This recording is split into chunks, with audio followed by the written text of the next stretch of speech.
이 남자분이랑 재회를 하려고 했었을 때는 좀 남자친구는 이런 생각을 할 수도 있겠다라는 건 좀 염을 해주시고요. 오늘은 내가 정말 재회를 하고 싶지만 상대분한테 신뢰를 좀 잃어버렸다. 뭐 거짓말을 했다든지 혹은 내가 계속 반복되는 잘못을 했다든지 상대분 입장에서 네가 내 말을 알아듣는 것 같지 않다. 말이 안 통하니까 헤어지자라는 말을 들었다든지 그런 분들 같은 경우에 어떻게 재회를 할 수 있을까 많이 좀 고민되실 것 같아요. 기본적인 부분들 이런 경우에 어떻게 해야 되는지라는 부분도 좀 풀어드렸고 영상 끝까지 보신다고 하시면 많이 도움되실 것 같아요. 네, 이번 사연은 여자분이 보내주신 사연인데 또 남사친과 술자리를 가졌는데 정말 아무 사이도 아니지만 괜히 의심을 사기 싫어서 거짓말을 했다가 걸렸어요. 근데 그게 몇 번이나 걸렸단 말이죠. 몇 번이요?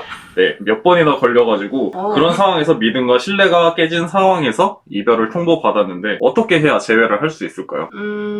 일단 중요한 거는 내가 여자인 거잖아요. 상대분이 남자인 거잖아요. 남자분 성향부터 사실은 좀 짚고 넘어가야 되는데 일단은 성향을 떠나서 기본적으로 이 거짓말이라는 문제도 굉장히 큰 부분이고 남사친이랑 술자리들이 있었던 부분에 대해서 거짓말을 했던 이유는 내가 생각했을 때 이게 바람기로 느껴질 수 있지 않을까라는 부분. 남자분이 좀 그런 부분에 대해서 보수적이고 받아들이지 않을 거다라는 부분 좀 이런 게 있었을 것 같아요. 평소에 남자친구가 의심이 좀 많았던 성향이요. 그러면 좀 남자분의 집착도 좀 있었나요? 네, 집착도 좀 있었죠. 집착, 의심, 나를 일일이 컨트롤하려고 하고 일거수일투족 보고하는 걸 원하고 그런 타입? 그래서 괜히 의심 사기 싫어서 거짓말을 한 거죠. 그러면은 좀 내가 뭐 술 마시러 간다, 친구 만난다라고 했을 때 그래 놀고 와 이러는 게 아니라 좀 꼬치꼬치 묻고 누구냐, 걔 왜 만나는 거냐 뭐 그러는 타입? 그쵸.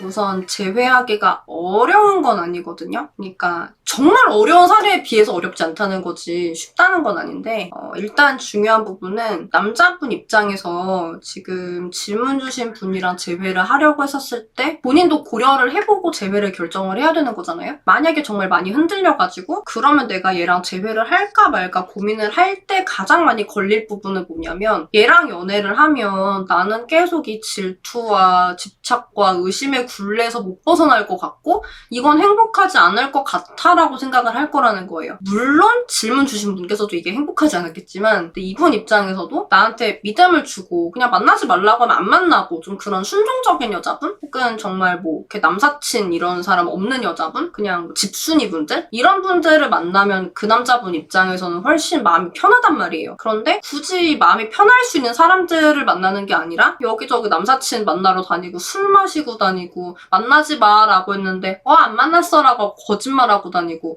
그런 분하고 연애를 하는 거는 좀 본인 생각에도 너무 피가 마른단 말이죠. 이 부분을 좀 신경을 써보셔야지 돼요. 그래서 이 남자분이랑 재회를 하려고 했었을 때는 좀 남자친구는 이런 생각을 할 수도 있겠다라는 건 좀 염을 해주시고요. 그러면 사실 정답은 나왔어요. 내가 어떤 사람이 되면 돼요? 제가 방금까지 한 말을 생각을 해보면 안 그런 사람이 되면 되지 않을까요? 안 그런 사람 어떤 사람? 솔직하게 얘기를 한다거나 그러면은 해결되지 않을까요? 자, 솔직하게 얘기를 했을 때 이 남자분이 질투와 의심과 집착이 사라진다. 이 남자분이 진짜 원하는 건 어떤 사람인데? 좀 고분고분한 스타일? 그죠. 고분고분하고 하지 말라면 딱 안 하고 혹은 집순이거나 남사친이 없거나 사실은 좀 그런 타입이라도 남자분들이 많이 좀 여자친구한테 경계하는 부분이 있다고 하면 여자분 자체가 남자인 내가 봤을 때 뭔가 좀 흘리고 다니는 타입인 것 같다. 좀 그런 생각이 들면 뭐 집순이 여자분이든 뭐든 좀 약간 그러긴 하거든요. 내 바디랭귀지라든지 이런 거 자체가 남자들한테 여지를 주는 그런 모습이 있는지 이런 것도 좀 살펴볼 필요가 있고 남자분 입장에서 사실은 불안하지 않게 만들어주셔야 되는데 지금 질문 주신 분께서는 남자분을 상당히 불안하게 만드시는 분이에요. 그리고 남자분이 아마 불안형인 걸로 예측이 돼요. 정확하게 진단을 한 건 아니지만 근데 이제 불안형이라고 가정을 했을 때 불안형 분들 입장에서 가장 중요한 거 내가 버림받지 않는 거거든요. 네가 날 1순위로 생각을 해주는 건데 일단 그 관점에서 봤을 때 지금 여자분의 행동이 너무 남자분 입장에선 잘못됐어요. 우선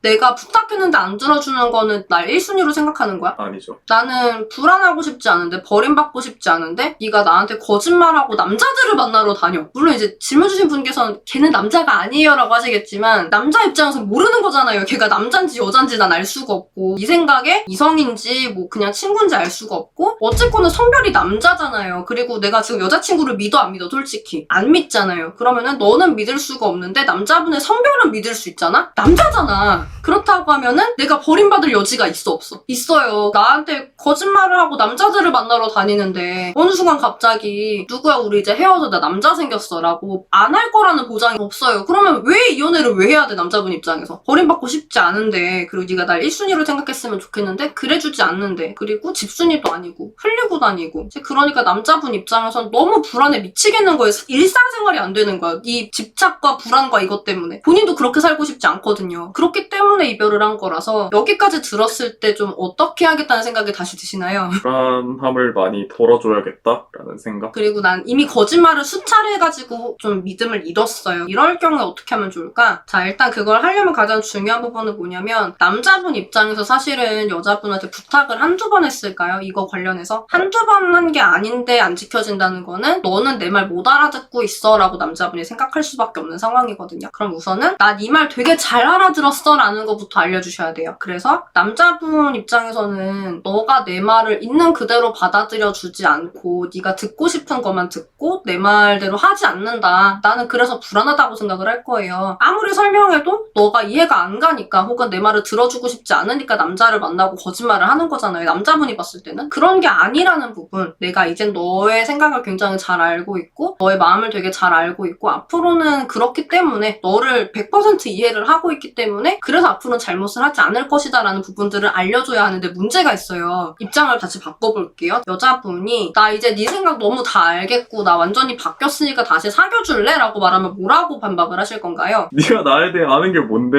네가 내 마음을 어떻게 다 알아? 라고 얘기를 할 것 같아요. 그렇게 잘 알면 진작에 잘하지 그랬어 라는 말이 나오겠죠. 그래서 남자분이 분명히 이렇게 반박을 할 거기 때문에 거기에 대해서 내가 남자분이 더 이상 반박하는 게 아니라 내 말을 들어주고 싶게끔 얘기를 할 줄 아셔야 돼요. 그래서 이 부분에서 필요한 게 너나 거절 대응 같은 거 아시면 되게 좋고요. 사실은 몰라도 내가 이런 감각이 좀 있으신 분들은 말을 되게 잘 해가지고 제외를 하시는 분들도 굉장히 많다는 거 알려드릴게요. 중요한 거는 남자분이 불안하지 않게 내 말 알아들었다라는 부분들을 이해할 수 있게 해주는 거고 또 하나 중요한 포인트가 뭐냐면 남자분이 불안한 이유는 결과적으로 날 버릴까 봐잖아요. 난 사실 널 버리지 않을 거야 라는 부분에 대해서 사실은 납득을 시켜주셔야 되는데 중요한 게 있어요. 그래서 너가 날 버리지 않을 거라는 증거가 뭐가 있는데? 라고 질문을 했을 때 뭐라고 많이 얘기를 하냐면 내가 널 사랑하니까 라고 얘기를 해요. 혹은 너가 잘생겼으니까 라고 얘기를 해요. 남자분 입장에서는 이건 믿을 수가 없는 거인 게요. 자, 사랑한다고 말해놓고 지금 누구랑 뭘 했어? 남사친과 술 먹었죠. 그쵸. 그리고 나보고 뭐 잘생겼다고는 했어요. 오케이, 그건 좋아요. 그런데 만약에 나보다 더 잘생긴 사람 나타나면 어떻게 할 건데? 갈아탈 수도 있지 않을까? 내가 버림받지 않을 거란 보장이 없어요. 그래서 그 부분에 대해서 사실은 좀 확신을 줄 수 있는 방법을 고민을 많이 해주셔야 돼요. 또 이별을 하고 나서 제가 SNS, 인스타 같은데 스토리는 계속 꾸준히 올려놨었어요. 근데 남자친구가 계속 제 인스타 스토리는 들여다보고 있더라고요. 그 심리는 뭘까요? 왜 그러냐면 지금 남자분 입장에서는 계속 집착을 하던 상황이었잖아요. 물론 내가 이 집착하는 게 싫으니까 너랑 헤어지긴 했지만 이게 완전히 끊어질까요? 그게 아닌 부분 때문에 그렇긴 한데 문제가 있어요. 남자분은 지금 본인이랑 연애를 하면서 불행했어, 행복했어? 불행했죠. 그러면은 내가 물론 너가 자꾸 생각나긴 하지만 너는 나한테 독극물이다라고 인식을 하고 있을 거예요. 되게 맛있어 보이는 독극물 있잖아요. 먹고 싶을 수는 있는데 저거 먹으면 나 죽는다라는 생각이 들 수 있잖아요. 그렇기 때문에 먹지는 않고 보기만 할 수 있겠지. 그런 느낌이어서 나 독극물 아니야 라고 알려줄 수 있어야 돼요. 물론 나 독극물 아니야 라고 독극물이 말을 해도 믿는 사람은 없겠죠. 그래서 이걸 믿게 만들기 위해서는 사실은 일관적인 모습들을 굉장히 자주 보여주면서 그전에는 믿지 못할 만한 근거를 많이 보여줬잖아요. 거짓말을 한다든지. 그렇기 때문에 그것들을 다 쇄신을 할 만한, 상쇄를 할 만한 근거들을 이제부터는 좀 많이 제시를 해주셔야지 돼요. 앞으로도 연애회사 대표 상담사로서 다양한 연애와 결혼, 이별, 재회 상황에서의 여러분들의 대처력을 한껏 높여드리는 그런 영상들을 많이 찍어드리려고 합니다. 오늘 영상이 도움되셨다고 하시면 좋아요를 눌러주시고요. 여러분의 행복한 연애와 결혼 생활을 진심으로 응원드리겠습니다. 안녕!